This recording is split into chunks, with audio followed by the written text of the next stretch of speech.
Bos días a todos e a todas.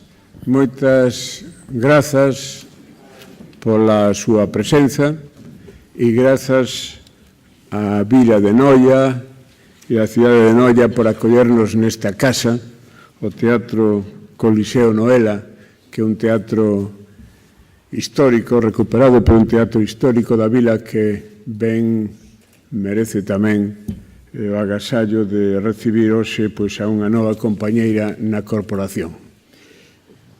Moi bons días, moitas grazas, señor presidente. Enrique Monteagudo, secretario da Real Academia Galega, certifica que en sesión ordinaria celebrada polo Pleno desta corporación o día 17 de marzo de 2018 se adoptou, entre outros, o seguinte acordo: nomear a dona Ana Romaní académica numeraria desta Real Corporación para ocupar a vacante producida tras o falecemento de dona Xoana Torres. E en xunta da Comisión Executiva reunida o día 11 de febreiro de 2019 acordouse sinalar a data do 6 de abril de 2019 para a celebración do acto de ingreso na Real Academia Galega da académica electa dona Ana Romaní, a quen lle contestará en nome da corporación a académica de número dona Margarita Ledo Andión. A cerimonia de ingreso terá lugar no Teatro Coliseo Noela de Noia ás 12 horas. E para que así conste, expido o presente certificado na cidade da Coruña o día 6 de abril de 2019. Moitas gracias, señor secretario. O acto ten un protocolo moi definido que vou a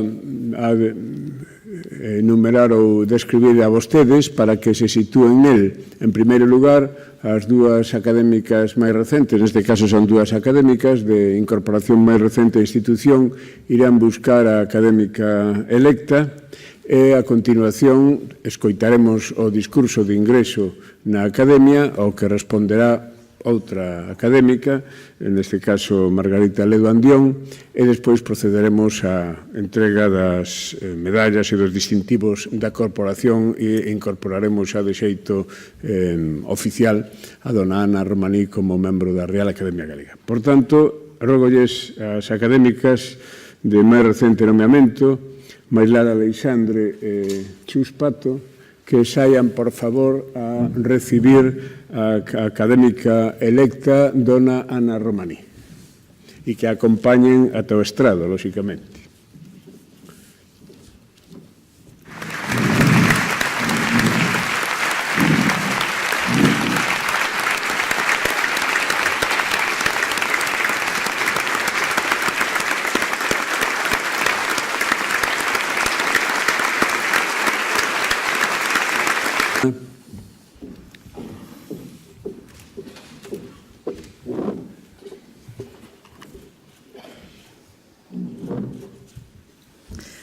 Señor presidente da Real Academia Galega, señores e señoras académicas, amigos e amigas. Debo avisar que esta voz vibra na resonancia de outros corpos e outras bocas, restos que son presenza, emoción que me acompaña. O que agora procedo a ler é un moi apertado resumo do discurso táctil resonancia que se inicia cun diálogo con Xoana Torres para logo andar desertos e escoitas. Dela é o lugar que me acolle, cadeira que é para min símbolo de decidida navegación e usadas travesías. Dicir que me sinto moi honrada é dicir nada, apenas. Debo agradecer esta herdanza como agasallo e a Academia a honra coa que me distingue. Expreso aquí a miña gratitude á institución e afirmo o meu compromiso co soño de país que afunda. O diálogo inicial ten un mar por espazo flotante, ese no que Xoana Torres puxo a navegar a Penélope. Lembrarán que no seu discurso avisaba dun regreso. A volta de Penélope, escribe, quedará sen dúbida para outra ocasión. Penélope. No seu corpo aínda son visíveis os rastros daquela que ela fora cando se asomou ao Atlántico. Diante dos seus ollos, agora, unha paisaxe que apenas recoñece.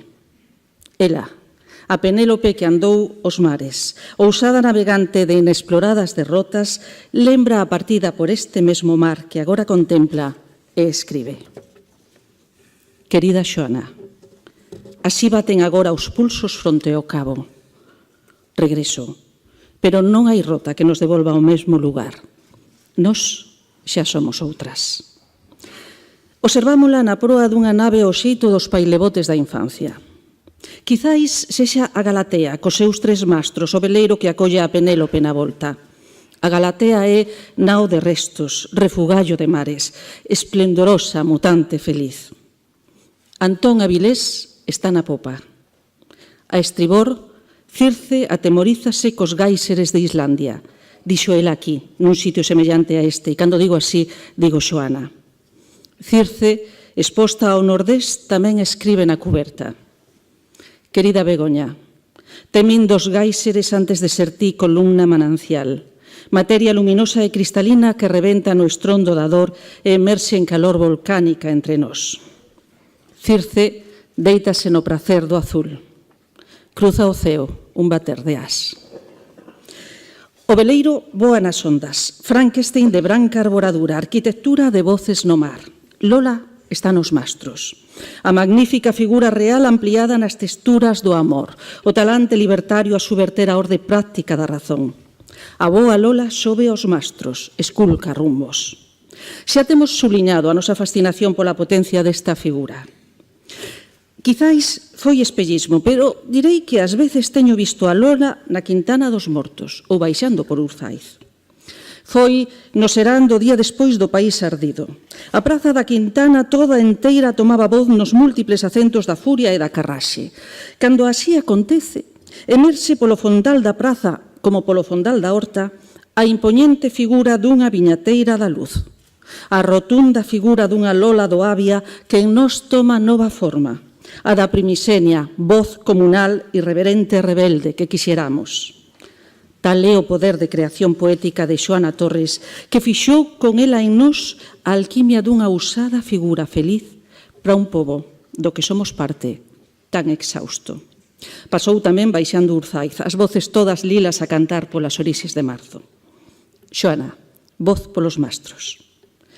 Cruzan o mar 4.000 metros de trapo, tecido branco no vento, Galatea a soar.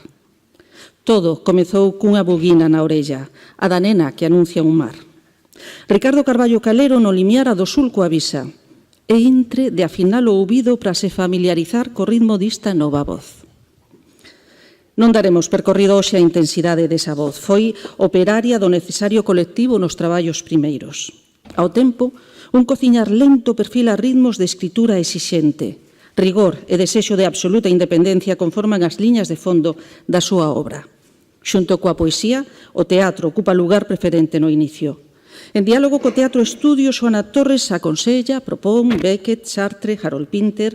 En 1965 fala a súa amiga Laura Landeira da necesidade de proxectos escénicos en galego, de traducir a Camus e a Brecht. A súa obra dramática inscríbese tamén aí, vocación de construción de país. Como o seu traballo literario para a infancia, xa en 1967. Anos máis tarde, o seu conto Pericles e a balea devólveme a nenez. Nel, unha balea tiruleca, talata feliz, come churros, os que quere, ten un can canela e un branco Pericles, un afanoso churreiro a chollar. Os churros do meu avó Amador non tiñan ese sabor. Regresa aquí, agora, a miña infancia, cos meus curmáns na churrería, con mayúsculas, el lugar de seu hábitat familiar. A masa branca nas máquinas de atrás, os relatos da miña nai, tantas horas de traballos e ese olor que non se dá quitado. Pericles dio ben, a fórmula dos churros non ten mística, auga, fariña e un chisco de sal. Lesión. Adiós María convócanos a outra escoita. Anos despois dos accidentes de país e dos baixíos rochosos que interrompen rumbos, exixe que poñamos outro ouvido. A fortuna dunha novela sen fortuna, premiada e no premio clausurada, aínda asombraba as últimas tardes de Xoana. Estira a linguaxe, adiós María, e o idioma é construción do nós. A escritora negase a unha traducción inmediata da novela ao castelán. Nunha carta de Ramón Piñeiro lemos: a actitude da Xoana é que escribe en galego por lealdade á lingua e que unha traducción inmediata ao castelán sería pouco consecuente co seu sentir. Xoana díxome tamén que ten escrita outra novela que se chama Os funcionarios que entregará a galaxia.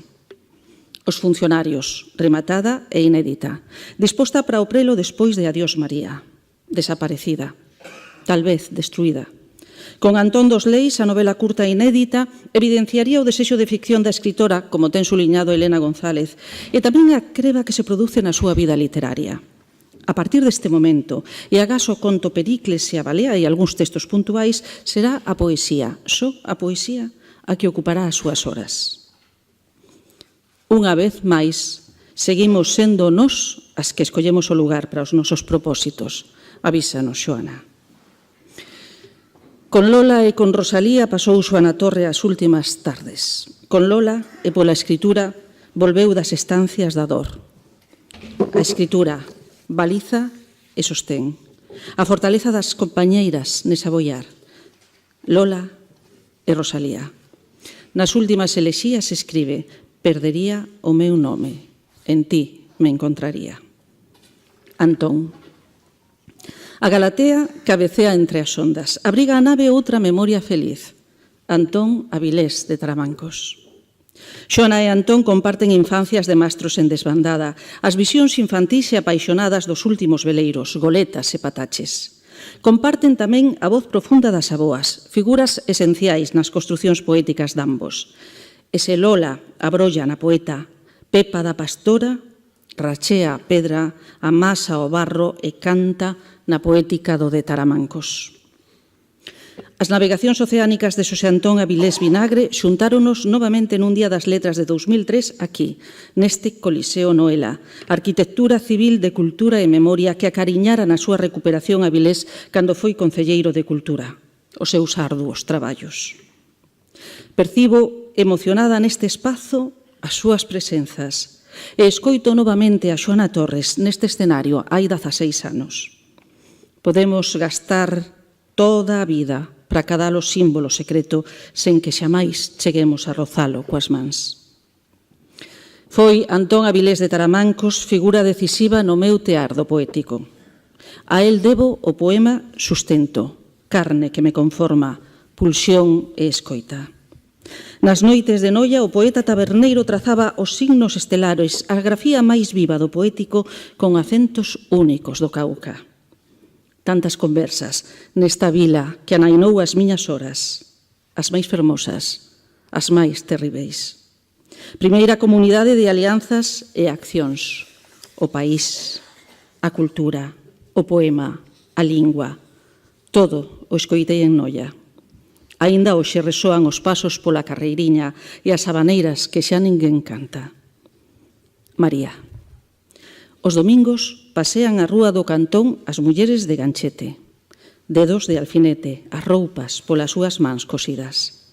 Nos últimos anos 10 do século pasado, paseaba de ganchete Manuela Gómez antes de casar con Amador Blanco, o da churrería, antes de ter 3 fillas, Ana María, miña nai, Rocío e Marisol. Paseaba Manuela con María, de alcume a fiscala. Manuela, a miña avoa, foi unha das primeiras informantes que botou algo de luz a miña fascinación adolescente pola figura da poeta María Mariño, María a fiscala. Eran costureiras polas casas as máis, modistas con cuartos propios outras.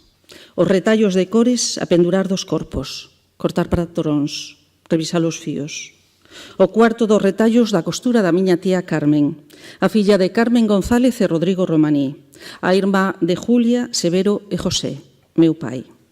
A caligrafía detallada do meu pai, o relato da República, a memoria do avó. María Mariño foi costureras imposíveis, autodidacta en horas de biblioteca emprestada, muller de vida nómade e acentos insólitos nunha obra poética a emerxer como volcán no medio do Caurel. As letras que esta institución dedicou á escritora abriron as comportas do imposíbel. María Mariño é vibración de furna boca, terra de sempisadas, poética magnífica do mundo de furados. Compartímola algunhas amizades de Noia nos anos 80. A urxencia da escoita dunha voz apenas percibida. Nunha carabela de xeada artesanal fixemos viaxes ilusionadas á procura dos rastros. En Catavento, esa outra nave cultural, colectiva, fixemos a homenaxe, pasamos polo xulgado e fixemos o desagravio. Nalgún lugar ficará unha placa. Anos de aprendizaxe de tantas cousas.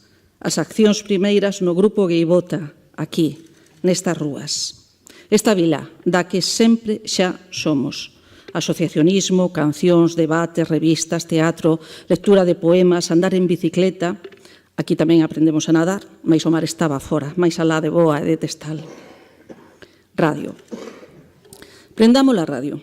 Imaginemos unha voz.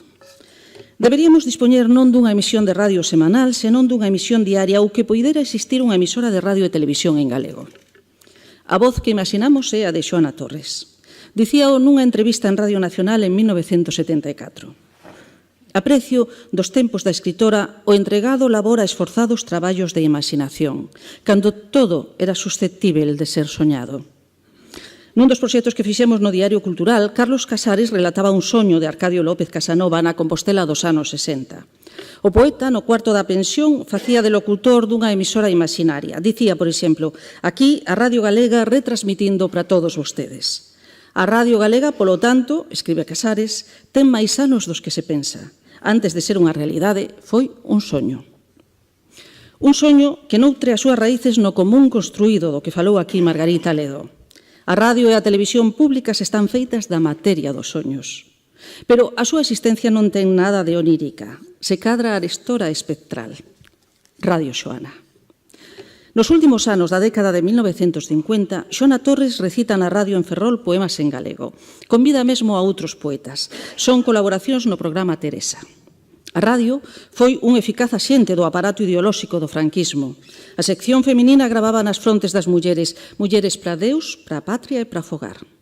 Algunhas sustraéronse a ese ideal feminino, moitas máis das que nos contaron.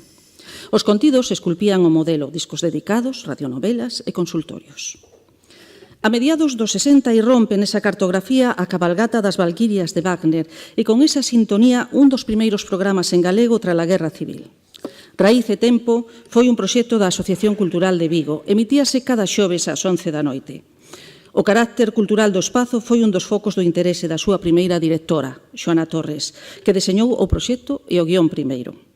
Comezou emisións o 10 de abril de 1966 e seguiron máis de 200 programas segundo as datas documentadas polo historiador Ricardo Gurriarán. Non coñecemos ningún documento sonoro da poeta fronte do programa. Magua, que de tal xeito se apaguen as voces. DC. De ser isto radio e non un discurso, poderíamos escoitar agora un sonigrama. Denominamos así un espazo que creamos e emitimos no Diario Cultural. O sonigrama que agora imaginamos tería unha plasticidade oca, como se na ausencia de son resoara o silencio de radios apagadas como corpos en latencia imposta, obliteración de condutos nunha arteriosclerose auditiva. Sería así, mesmo cando case todo na contorna mediática é unha ansia de notoriedade e falar desmedido. Este e outros proxectos, o Premio de Teatro Radiofónico, na Radio 56 Historias no Ar ou de Cantares Xoxios, Cantares Gallegos de Rosalía de Castro no século XXI, alén de monográficos e especiais, foron conformando un lugar no que a cultura toma forma reubicada en disidencias e conformacións de olladas múltiples, institucións e contradiscursos. O anterior Diario Cultural, o programa que emitiu a Radio Galega entre 1990 e agosto de 2018, foi un traballo colectivo, creado por moitas voces en sucesión ou sincronía. De todas elas foi a construción daquel veleiro radiofónico. Querería poñer nomes e non remataría. Son os nomes do traballo cotián, de profesionais da información e da cultura que asumen con exixencia e rigor esa responsabilidade. Entre todos e todas, podemos facer unha radio que se comprometa na independencia e no entusiasmo coa realidade e o futuro do país, con esa cidadanía que adota de sentido e de contido. É a radio pública que poderíamos estar facendo, porque hai profesionais comprometidos, porque hai audiencias que a demandan, porque hai un idioma que a urxe. Porén, as galernas vense vir. O final do proxecto daquel Diario Cultural non sorprende, non só por previsível, senón por común. O nos ritualizado con forma de país perfila unha paisaxe de arquitecturas abandonadas, espazos desaloxados, casas a medio facer, inhóspitas construcións deshabitadas. Como o contaremos? A cultura ten unha narrativa de seu e a radio a súa propia respiración. Nese cruce podería abrollar unha alternativa ao estrondo. Cantas veces non foi a radio o lugar de descuberta da voz que escoita, do corpo que nos acompaña, da presenza que interroga. Falo da liberdade, da dignidade, do respeto a quen escoita. O que fai cultural un espazo radiofónico é a construción dunha forma, a necesidade dun tema, o horizonte do obxectivo. Nesa amálgama, tal vez se perfile un territorio de reflexión e goce que propicia a descuberta, desvele claves, lea entre liñas, dubide do propio percorrido e acaso chegue a tocar o que acontece no poema. Porque a noticia, dixo Ezra Pound, está aí, no poema. A Galatea en Popa Galerna. Eu non traballo para que se vendan máis libros. Escoitei esta afirmación a un xornalista no primeiro Congreso de Periodismo Cultural ao que fun convidada en 2015 en Santander. Era un profesional dun medio catalán. Hoxe compártoa. A información cultural afoga na promoción. Hai 29 anos non podería. Cando en 1990, por indicación do director naquel momento, Xosé Luís Blanco Campaña, un equipo de 4 persoas comezamos a tentar materializar un programa cultural na radio pública, o obxectivo era o contrario. Nós estábamos ali para tentar vender libros en galego, discos galegos, teatro galego, todo o repertorio da cultura en galego, con profesionais e protagonistas galegos e cun enfoque situado. Estábamos ali para reconstruir unha memoria propia e esculcar un futuro cun idioma en un país. Inaugurados apenas 5 anos antes, os medios públicos eran a gran esperanza nos procesos de normalización cultural e lingüística. Os medios, o lugar de relación sen o que a identidade non pode ter lugar, en palabras de Margarita Ledo. O material era delicado, o contexto complexo, e a cultura que daquela nos ocupaba, materia sometida a moitos prexuizos, subsidiaria. A sona e as vendas escribíanse nos medios maioritarios en castelán. Foi preciso un tratamento de prestixio para navegar nun contexto escasamente predisposto, con mecanismos de infravaloración cando non abertamente belixerantes coa cultura galega, constantemente adxetivada e marcada por un estado permanente de carencia e pola ansia da normalidade. Décadas despois, nese afán, ábrense outros pozos. Instrumentalizados ou asimilados no consumo, o simulacro de normalidade alimenta a afectación das mans, os acenos, a colocación dos corpos e da voz. E rimos. Rimos no esforzo inconmensurável de ser medidos e medidas pola mesma razón, na mesma balanza, co mesmo nivel. Procedemos segundo o molde e nel deitamos a ansiedade do futuro. Ocos como aventás. Algo perdemos polo camiño. Tantas veces a urxencia enxordece a visión.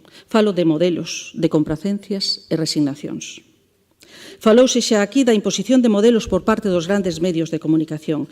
Víctor Freixanes apuntaba xa en 2004.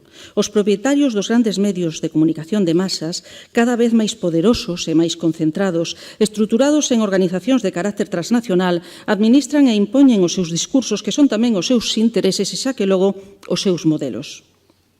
Coa posta en marcha da radio e a televisión de Galicia non só se estaban creando os medios de comunicación máis, estábase creando unha plataforma de comunicación para un país e unha cultura. A radio e a televisión pública non só son medios de comunicación en galego, senón que deberían ser os medios galegos, modelos de información dun país. Polo tanto, deseños propios de parámetros informativos, de liñas de programación, de estruturas organizativas que garantan a súa independencia desde un profundo coñecemento e análise da historia e o presente dun país, dunha cultura, do idioma no que é. Como todas e todos vostedes saben, pensar en galego vai moito máis alá da lingua de uso. Supón unha perspectiva, unha posición, unha realidade. Somos idioma, non a súa traducción. Na actual cartografía mediática, desoír esa función basilar dos medios públicos abismaos nun baleirarse de sentido. E tal vez, na reproducción mecánica e mimética do baleiro, pérdase a vertixe e o abismo resulte ser o lugar plácido da absoluta atonía. Aí é onde abollan estes corpos públicos. Ventriloquia de país. Transmitimos en directo desde este deserto. Deserto. Volvamos ao mar. De ser isto radio, aquí entraría unha forma musical a xeito de vendaval, e no renxer de mastros e cadernas o velamen estrepitoso rachón a se esgazar. A Galatea está varada nas extremas.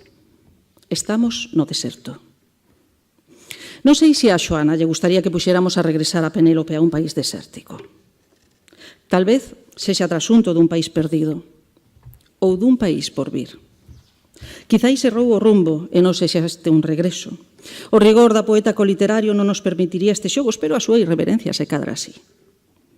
Permítanme que as leve por unha paisaxe desértica.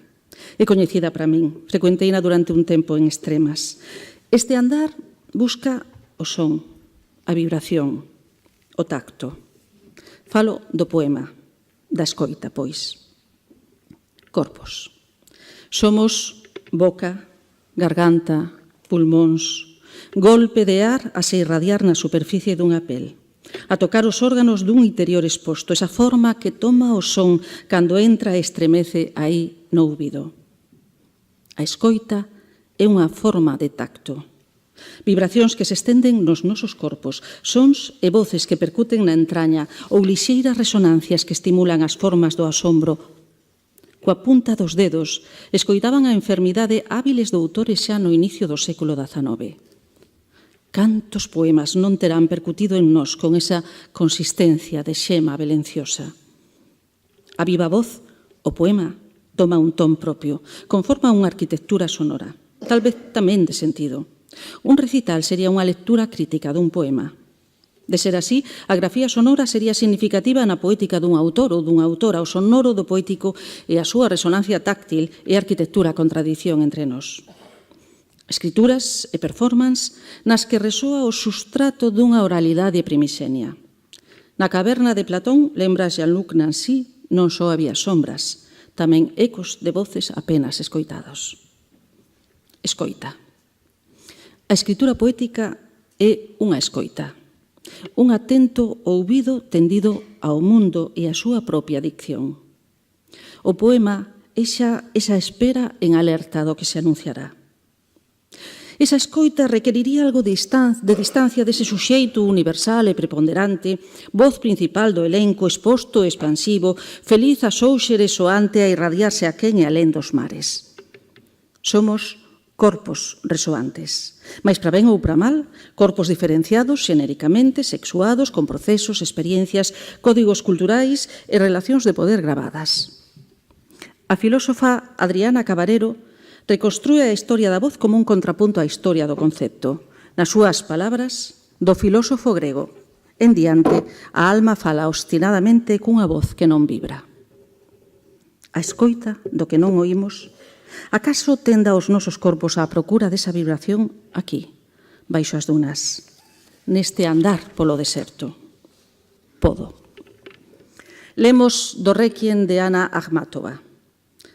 Nos terríveis anos de Yesov pasei 17 meses na cola dos cárceres de Leningrado.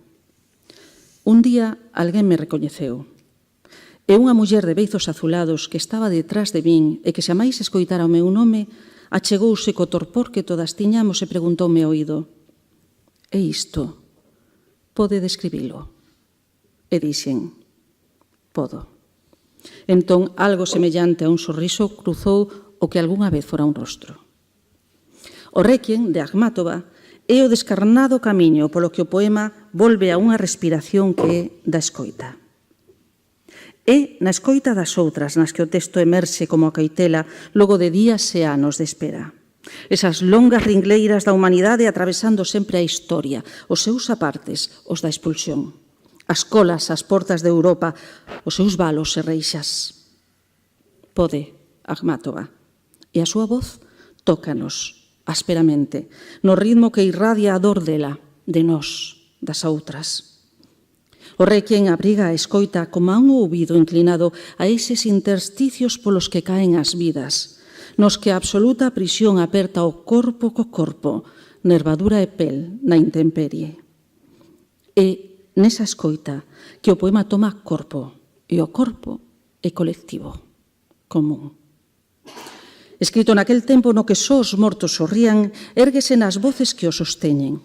A poeta destruíuno por medo ás represalias. O poema sobreviviu na memoria das amizades. A poesía de boca en boca sosténdose nas voces. Así é como unha comunidade terma da palabra. A arquitectura carnosa do poema a resoar nos corpos que o atravesan. Voces que o urxen e o sustentan, como sostén o idioma. O poema é un dos medios que un idioma usa para sobrevivir, dixo Chuspato nesta academia. Sobrevivir no alento da escoita de Rosalía de Castro.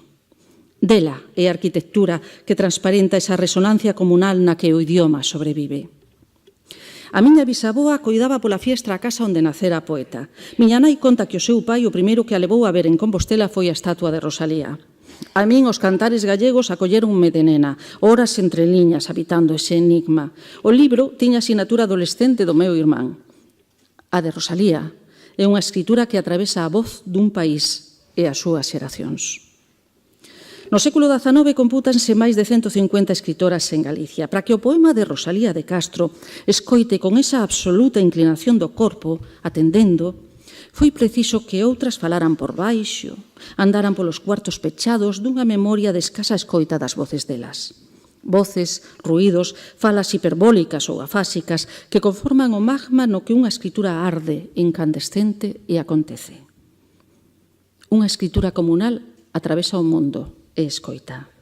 E se escoita, sabe que a súa é a consistencia da area no deserto, as voces todas que nela resoan. Xordeira.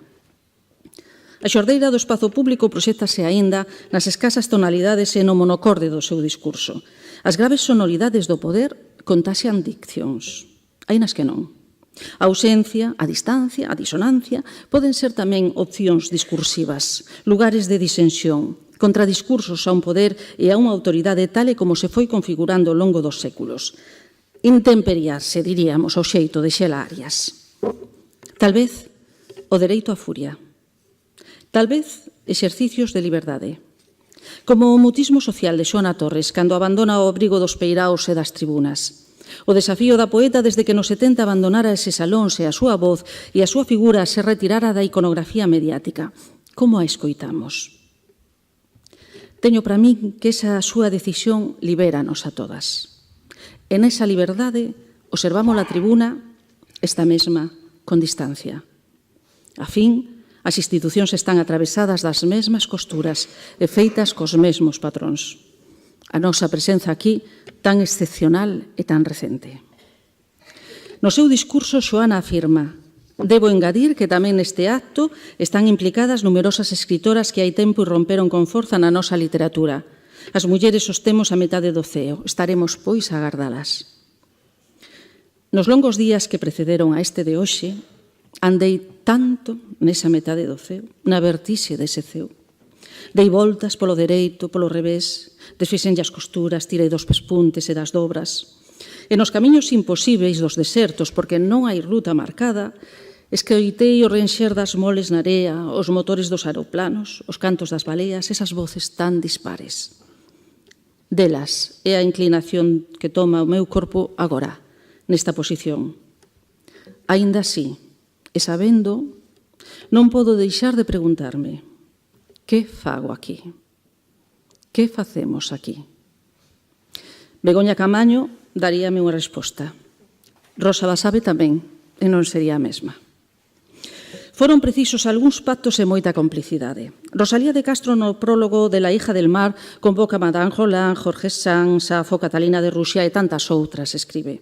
Xoana Torres dedicou unha festa da palabra silenciada ao seu Penélope a María Xosé Queizán, e a Carmen Blanco dedicou Que ánimos me confiren as sombras, publicado en Valdeleite. Pura Vázquez dedica Desmemoria do río a Carmen Blanco, Luz Pozo Garza, Xoana Torres, Dora Vázquez e Pilar Vázquez Cuesta. María do Carmen Krugenberg, Os límites do arreguizo a Marica Campo, Pilar Pallarés, Yolanda Castaño e tantas outras. Lazos que engastan complicidades e diálogos de voces tan distintas. Non é só asunto literario. Esténdese nos lavadoiros dos ríos, nas cadeas da conserva, nas redes dos peiraos. E non falo de sororidade, nin das visións diferentes de Marcela Lagarde e Rita Laura Segato ao respecto. Falo de complicidade na resistencia. Porque se hai algo que non encaixa, e haino, Tal vez no lugar de forzar a asimilación a unha estrutura codificada a do poder tal e como foi entendido, o que procede é cambiar a estrutura ou examinala desde outros lugares e saberes. Direi no coverso que pecha un texto que escribín para o Festival de Poesía do Condado. Non queremos un sitio, queremos outro lugar. Lazos. Permítaseme un ton de voz en off de documental. A cita é de Úrsula K. Le Guin. Cada poboación ou nación de Baleas e Bardo ten unha canción distintiva que comparten todos os seus membros. Pode que a canción e os seus cambios sirvan para reforzar a comunidade. Todos aprenden a versión máis recente, aínda que esta cambia con rapidez. Nuns anos, a melodía enteira cambiou radicalmente. Hai un común que nos convoca, un idioma no que somos, que nos escribe e escribimos. E hai un canto como das baleas a se modular na repetición novo de cada vez. É na escoita que ese espazo comunal soa en nós se muda. O pensamento da comunidade nutre un corpus teórico tan suxestivo como diverso. No ámbito europeo enlaza nomes como os de Maurice Blanchot, Roberto Espósito, Jean-Luc Nassi, Hannah Arendt, Agamben. Desde outras posicións en Latinoamérica, a Vía Yala, estáse a construir o xiro de colonial, a crítica de formación universalista do pensamento eurocéntrico e a reivindicación da diversidade epistémica. Aníbal Quijano, Enrique Dussel, María Lugones, Ochi Curiel. O feminismo decolonial achega a importancia da experiencia do común e da comunidade nas vidas das mulleres. Desde esa mesma posición, non podemos deixar de preguntármonos que sería do noso país sen esoutra episteme, a dos saberes ignorados que as voces e os actos comprometidos das mulleres sostiveron. Reexistencias. As resistencias construen unha escoita con forma da acción e da subversión. Poéticas nos intersticios, nas fendas. É outro relato que atravesa outra memoria, a acción artística situada ante un acontecer monstruoso, dunha gran impostura, en palabras de María Ruido. Prácticas desconformes que buscan cambiar a vida, outro océano, o mar que soa baixo deserto. Escoitas doutros rastros, disonancias das voces apagadas nas sombras da caverna. Dixemos que o persoal é político e transformamos o persoal. As mulleres tentamos con moita imaginación transformarnos a nosoutras. O persoal foi transformado, pero non o político, afirma Rita Laura Segato. O activismo colectivo e as praxes das ilusións compartidas atravesan biografías e memorias. Promoven esperanzas. Esas irrupcións no medio do deserto. O repentino dun encontro feliz, en expresión de Blanchot. Defende a galega, por exemplo, a movilización colectiva e transversal que avisa do proceso de instrumentalización e deterioro do espazo público da comunicación.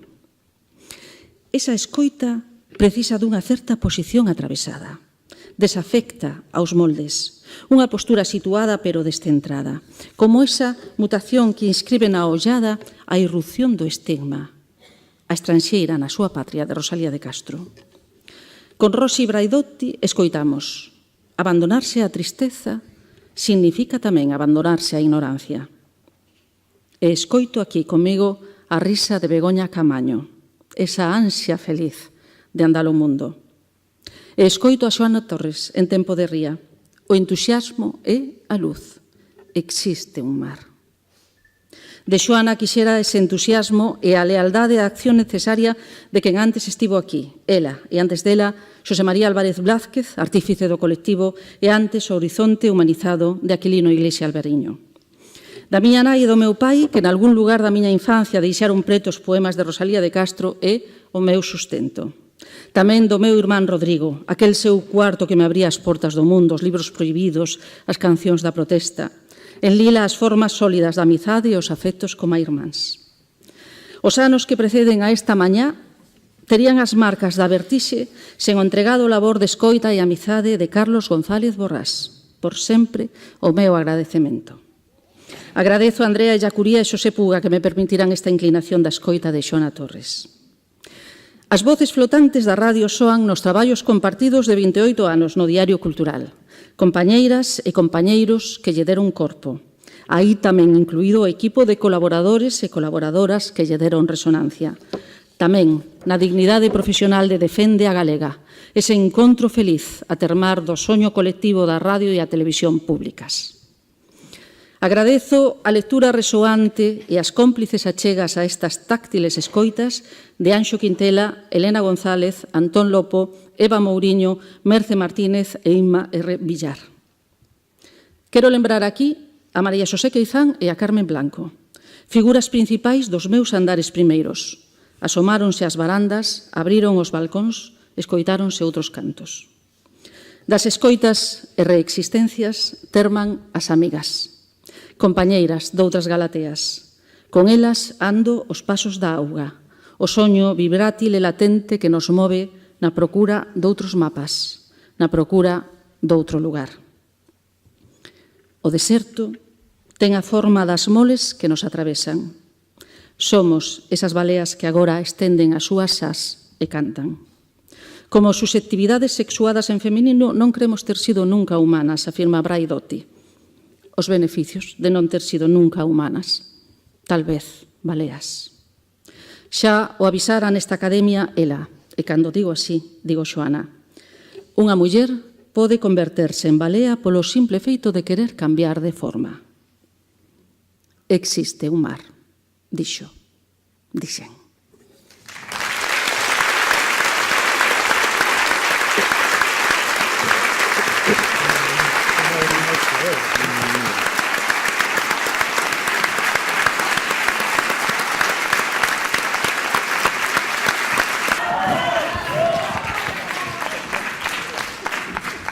Moitas grazas, Ana Romaní. O acto non rematou e haberá oportunidades de volver a expresar ese cariño que lle ten. Ten agora a palabra para respostar en nome da Corporación Académica Numeraria Margarita Ledo Andión.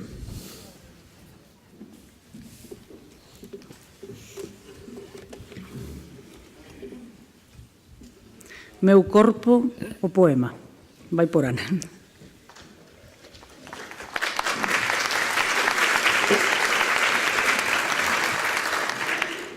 Ao estar no balcón do noso piso en Orán, eu estaba no balcón do século e miraba o desenvolverse de maneira implacável por trás de min, diante de min, ao meu redor, no futuro, e eu estaba dentro. Contanos unha e outra vez Hélène Cixous, a filósofa e escritora en feminino, o eu plural, que escollo para falar da persoa que hoxe nos convoca e que en extremas di: anicada na varanda vexo ir os pasos, desprenderse o mundo, caer o mar. Baixo o signo do corpo na varanda, ouvimos as palabras da escritora, da feminista, da xornalista Ana Romaní. Baixo o signo do desexo de comunidade que é desexo de lingua, do eu no nós, de encontro, porque se, como di ela, ao recitar dalle corpo ao verso, ao expandir unha noticia en galego, Ana Romaní dalle corpo á nación. E só a inevitável, urxente batalla da fala métese a ser carne dese dispositivo que é o sistema público de comunicación. E dime, que cultivas nos muros restaurados? Dime, como pactan os teus dedos? Dime, que prendes da nación? Só a marca da perda que unha e outra vez a linguaxe poética fragmenta, entraña, desafía, resoa agora en nós a vida. Podo, resposta Yagmátova a aquela muller que no frío da fileira estanca, nas rúas de Leningrado, á espera de entrar ver os seus na cadea, pregúntalle: isto pode describilo? Podo, di Ana Akhmatova, de quen por Cunqueiro tivemos noticia que no 1915 escribiu un grande poema, A carón do mar, no que doente resinte non poder xa pousar os seus ollos no mundo, pero puido. E o abismo, a vertixe, foi canto, liberouse no canto, a acción comeza. Así, sentí, fico o mar tan tristremente en calma, e eu canto. Señor Presidente da Real Academia Galega, señores e señoras académicas, amigos e amigas que partillades neste teatro Coliseo Noela a entrada de Ana Romaní como académica numeraria nunha institución secular que se define pola ilustración, defensa e promoción do idioma galego, miñas donas, meus señores. Mírome no texto de Ana para escribir un texto que abeire e que reverbere na súa palabra, sen espello, co tacto da lingua, desta lingua sen poder que, ironías e praceres da resiliencia, devalou unha amenaza para eles, eses eles que era o modo para Luís Pimentel de non os nomear. Mírome no texto de Ana na procura deses sinais a descifrar que explican o seu compromiso, a súa actitude, os sesgos que a caracterizan e a distinguen por entre as persoas que baixan dun convoio en hora punta. Neste acto de escolla, os sinais a descifrar lévanme para o corpo, sitúanme no desexo de comunidade, fanme ollar os laberintos da comunicación como espazo de intereses e de construción no tempo de nós ou da súa negación. Así, na parte final da presentación que o 15 de decembro de 2017 lle faciamos ao plenario coa proposta de Ana Romaní para ocupar a vacante de número producida tras o falecemento de Xoana Torres, referímonos ao seu traballo como xornalista en lingua galega e responsável do Diario Cultural, aos espazos que activou, a entrevista, os comentarios asinados, as noticias, para alén dos xéneros de creación, tal o teatro radiofónico a través dos concursos ou a acústica do poema. Mal sabíamos daquela que meses despois eu propia estaría con Xurxo Souto convocando a primeira rolda de prensa para tentar evitar ter que porlle data 1990-2018 aquele espazo na radio pública galega. Que alguén soñe o meu país, o seu lugar, que alguén o soñe, que se atreva, como atravesamos nós as árticas constelacións da duna, nós, espellismo de amadas ou lolear de mariñeiras sen océano. O 26 de outubro de 2010, no ciclo O órgano da Igrexa da Universidade de outra maneira, Ana, coa miña querida Eva Veiga, Marilar Alexandre, Dores Tembrás, interviu nun recital.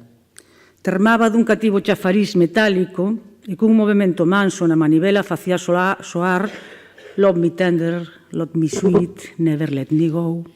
Esa ficción de felicidade, mentras no noso corpo arquivo escoitábamos a voz de Elvis e ao mesmo tempo sentíamos a ruína, a destrucción da alma. Imos aos textos como se vai aos poemas de amor, pero unha vez albiscada a trama que o soporta, non podemos saturar esa lectura, nin a idea de amor tal e como nos foi aprendida. Aí é onde o poema lle arrinca os ollos a quen lé. Tal é a súa forza. Quen isto escribe, sempre alerta con ese seu sorriso a soportar a escena, é María do Cebreiro, para a edición galego-catalán na revista Lectora, de 24 pezas mínimas para unha caixa de música. Unha nota a pé do derradeiro verso que Anxo Quintela reitera no seu comentario di: o libro péchase coa noticia de que entre un 30 e un 50% das mulleres do mundo son golpeadas ou humilladas polos homes que viven con elas. Regresando a Ana, en 1983, por mor de edición de Festa da Palabra Silenciada, identifico pola primeira vez a quen para min era a irmá de Rodrigo Romaní. Tiña ao meu cuidado o que metade ironía, metade aposta pola forma, chamábamos deseño e confección. Neste mesmo ano fun traballar para a Universidade Autónoma de Barcelona. E dende alí seguín maquetando a Revista Galega de Mulleres, cuxo número 2 dedicouse a Rosalía e o 3 a Xoana Torres. Foi alí, en Festa da Palabra, onde lín os primeiros poemas e achegas de Ana. En 1991, volvo para Galiza e Ana é ese rostro que se me fixa na intimidade do recordo, primavera do 92, despedida de Avilés. A dor impronunciável, a dor que devén señardade.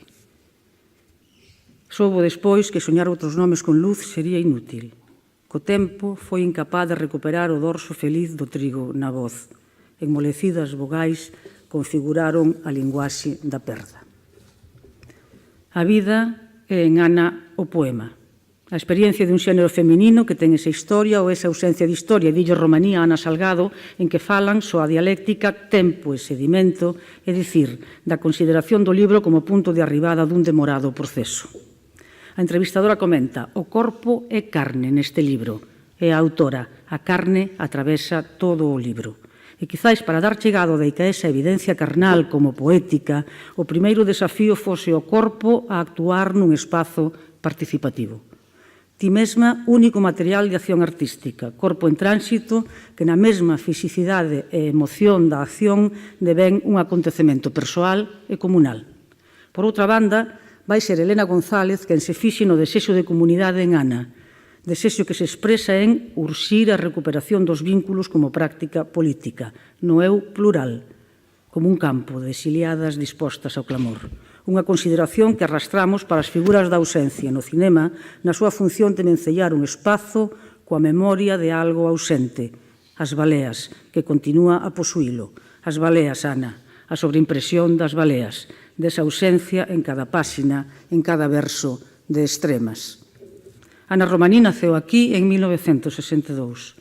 E se os seus ollos non albiscaron aquel tempo no que os veleiros chegaban do sur cargados de sal, de viño, de laranxas e traían un perfume mediterráneo, un aire de aventura irrepetível que facía feliz a Antón Avilés, esa noia de balandros e curtidos, pel que tocamos, é a xeografía da súa poética, balizada polo de Taramancos ou María a Fiscala. Noia é, asemade, o lugar dende o que olla e dende o que labra o desexo do mundo cando o lecer polo artesán, polos obxetos que levan en marca dos dedos e polo son. Unha angueira que comeza a exhibir cando fai os 15 anos e participa no grupo de animación sociocultural Gaivota, na revista Carabela Deseada Seguido ou en 1983 na Asociación Cultural Catavento. Devezo polo común que tamén colle corpo na súa actividade profesional e polo que recibe innúmeros recoñecementos, un dos últimos a nivel español, o Premio Nacional de Periodismo Cultural. A respecto da creación poética, en 1987 publícase Palabra de Mar, en 1994 Das Últimas Mareas e Arden no 98. Love Me Tender, 24 pezas mínimas para unha caixa de música, sae na colección Poeta en Compostel en 2005 e en 2011 publícase con versión en catalán. Extremas, que edita Galaxia en 2010, vai ser considerada a súa obra máis acabada, o sinal dunha literatura de autorrecoñecemento pola que obtén innúmeros premios. Se como así, Ana Romaní era un obxecto cuxas marcas de auga as estudosas esculcaban. Entre o nacionalismo literario e a literatura nacional, o Anuario de Estudos Literarios Galegos, en homenaxe a Xoán González Millán, recolle unha aportación de Silvia Bermúdez que, ao tratar da poesía galega no Serodio século XX, observa a performance como acción que reactiva e expande a esfera social. Porque ese corpo mundo indivisível do eu, este corpo que miramos e que nos mira, que tocamos e que nos toca, está na performance, nesa modalidade de ocupación física do espazo no que Ana se inicia man a man con Antón Lopo. E iso o Laboratorio de Indagacións Poéticas LIPO, 1997, coa resonancia do pequeno, independente, lonxano, diferente. E ise espectáculos como o outro extremo do paraíso, ou Loves, ou esa pedra de Seixo, esa consigna mineral a prol da voz como cerna en Son delas, intervención que a volta do 8 de marzo de 2002 coordina Uxía Senlle para o Festival Alternativas. Unha sucesión de ausencias, as crevas que abeiran o abismo, un ser en desconcerto, son o territorio da existencia e ela a materia da poesía. O poema precipítase aí para desvelar ese escuro, para comprendelo, declara Ana a Monse do Pico. O poema precipítase, o corpo recorda esa ferida imposible de sandar, por iso precisamos doutro lugar, di ela. Un lugar que presinte en Extremas, libro que trata do colectivo de maneira descarnada, observará Daniel Salgado. Extremas fala en femenino, parte da experiencia das mulleres, ese xénero sen historias, sen dereitos, que ten a experiencia da usurpación do corpo, afirma ela, en que entraña as voces que arestora volven resoar. En Noia, o mar é memoria e expectativa, unha memoria de San Cosmeiros a cruzar a ría, de pailebotes cargados de sal e laranxas, ecoa Avilés na voz de Ana, e cómplice nos abismos persoais, di nesta outra entrevista agora, para as rapazas e rapazas do IES Manuel García Barros da Estrada, mentres na súa boca lúen voces cas que medrou María Mariño, corpo no que tamén fala o enigma que nas palabras persigue o Xio Novoneira até pasar a man polo lombo do lobo, a man por riba do son do poema. Wadi Alitán é un deserto no que perviven fósiles de baleas. Ese espazo real, existe o val, existe o deserto, existen os fósiles de baleas, permíteme crear un espazo simbólico para falar dun pasado acuático e luminoso, o océano que existiu onde agora é deserto, tamén unha existencia comunal desértica e da esperanza que o deserto pode alimentar. No deserto está a esfinxe, está a Xoana. Nos seus pregues, a esfinxe acubilla a revelación da catástrofe. Catástrofe da que xa temos índices diáfanos nos acontecementos próximos que Ana, xornalista, recoñece axiña en que mira no esfarelamento do diario cultural a historia de Galiza e que lle acabamos de escoitar. O nó ritualizado con forma de país perfila unha paisaxe de arquitecturas abandonadas, espazos desaloxados, como o contaremos, ben de decir. Resista eu de novo a soidade tan aberta.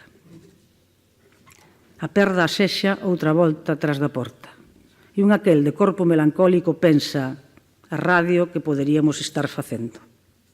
Nun relatorio nas xornadas Lingua e Comunicación que se celebraron en 2007 na Universidade da Coruña, Ana Romaní ponlle voz ao artigo 16 da Lei de Creación da Compañía de Radio e Televisión de Galicia que obriga, citamos, a promoción e difusión da cultura e lingua galega, así como a defensa da identidade da nacionalidade galega e o respecto á liberdade de expresión, a obxectividade, veracidade e imparcialidade das informacións. Fin de cita do artigo 16. E porque sabemos que a mesma noticia en galego e en español non din o mesmo, que a noticia na lingua de noso contén esa identidade que a lei di defender, vou trasladarlles unha toma de posición que considero un modelo a seguir. Repito e poño en presente as palabras naquel 2007 de Ana Romaní.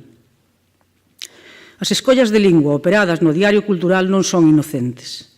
A decisión de manter o idioma galego mesmo en entrevistas con persoas non galegofalantes e de fora de Galicia xerou debates. Non trasladarse ao castelán e de ter que facelo optar pola traducción ao galego na súa emisión foi decisión meditada. Tampouco é inocente manter na medida do posible a atención máis de proximidade á cultura en Portugal, Brasil ou países da área da lusofonía. É esta unha das facianas do compromiso situado que a nova numeraria da RAC fai vibrar na súa voz límpida. Pensar en galego vai moito máis alá da lingua de uso, supón unha perspectiva, unha posición. Somos idioma, acabamos de escoitar, non a súa traducción. Ana, na Real Academia Galega, a Real Academia Galega que acolle a Ana Romaní, e tamén ese desexo de comunidade que a lingua amenazada urxe. Académicas, académicos, amigas e amigos, atravesei o profundo da escrita, a actitude lúcida, as intervencións públicas de Ana Romaní, co pálpito de descifrar convosco esa fibela que me anoa a súa obra e que me fai feliz ao presentárvola hoxe neste acto. Unha fibela feita coa lingua visión do mundo dende o feminismo e a nación, eses outros lugares a labrar, coa lingua que nos fai experimentar o mundo, coa lingua a comunicación, cando o desexo de expandir as ás da fala e máis do corpo, noso talismán, irrenunciável. Dixo.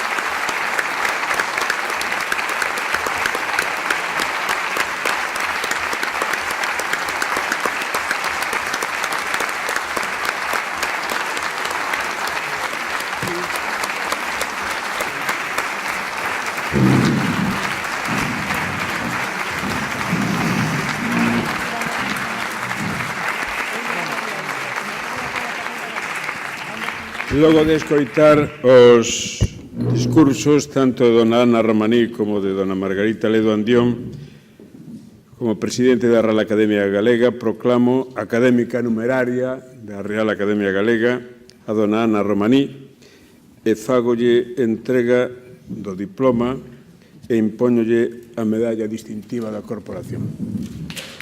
Ana, aquí.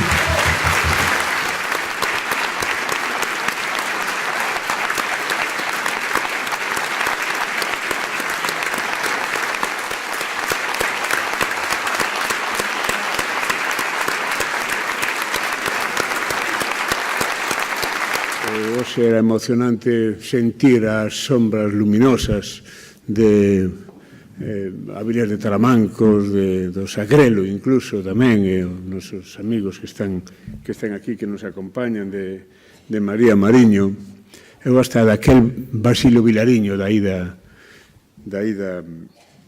da Barquiña, que subiu o Río Negro, ni ca súa xente. É unha vila cunha significación histórica e simbólica moi importante, por iso para a Real Academia Galega hoxe é un día feliz, pola entrada de Ana Romaní, un día feliz tamén por estar aquí na vila de Noia, que é unha maneira tamén de levar a Academia polo país, ali onde se sinte máis agasallada e máis querida. Hoxe, da man na voz de Ana Romaní, pois estaba aí Rosalía de Castro, estaba aí Xoana Torres, estaba Begoña Camaño, a nosa querida Begoña. E cando entrou na academia, cando nos académicos falábamos da necesidade desa nova académica, nos pensábamos, a parte da biografía, pensábamos neste caso na poeta, que está aí, pero tamén na activista cultural, que leva moito tempo comprometida co país, e tamén na comunicación. É dicir, eu creo que un dos aspectos da academia intentamos, primeiro temos un patrimonio, un activo que para nós é fundamental, que é a lingua. A lingua é o que dá sentido á Real Academia Galega nestes momentos, inda que históricamente tamén ocupou outros ámbitos e sigue atendendo a outros ámbitos, pero sobre todo é a lingua. A lingua é o noso tesouro, é o noso compromiso, é a nosa causa. Tamén hai un patrimonio que está aí, que velamos e que cuidamos, pero todo iso temos que saber comunicalo. Temos que ser capaces de que a sociedade perciba o traballo que se fai, o sentido dese traballo e o compromiso que solicitamos a través tamén do noso exemplo e do noso esforzo á sociedade alrededor do que a academia significa.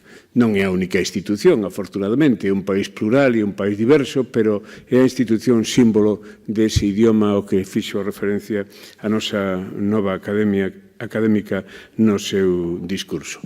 Por iso eu sinto-me especialmente feliz de incorporar a Ana Romaní ao grupo de académicos e de académicas nesa vocación, nese compromiso de conseguir que a palabra tamén da academia entre nos discursos da comunicación e do que iso significa na construcción das sociedades contemporáneas, hoxe máis que nunca dependentes dese ámbito e dese discurso. Que non se comunica non existe. E nos existimos, afortunadamente. Pero a aperta, o cariño, o agradecemento é para todos, tamén para os amigos, tamén para os veciños e veciñas de Noia e tamén para a familia, os pais de Ana e os familiares de Ana e os irmáns de Ana que están aquí e que tamén nos honran ca súa presencia. Poño punto final ao acto e quedeme cunha frase que ten moito que ver co espírito de Ana Romaní, pero que é unha frase que pronunciou Margarita Ledo na súa intervención. Non é literal, pero casi é literal. Exercer, comunicar, elaborar información en galego e darlle a palabra á nación. Que ben que o necesitamos. Moitas grazas a todos.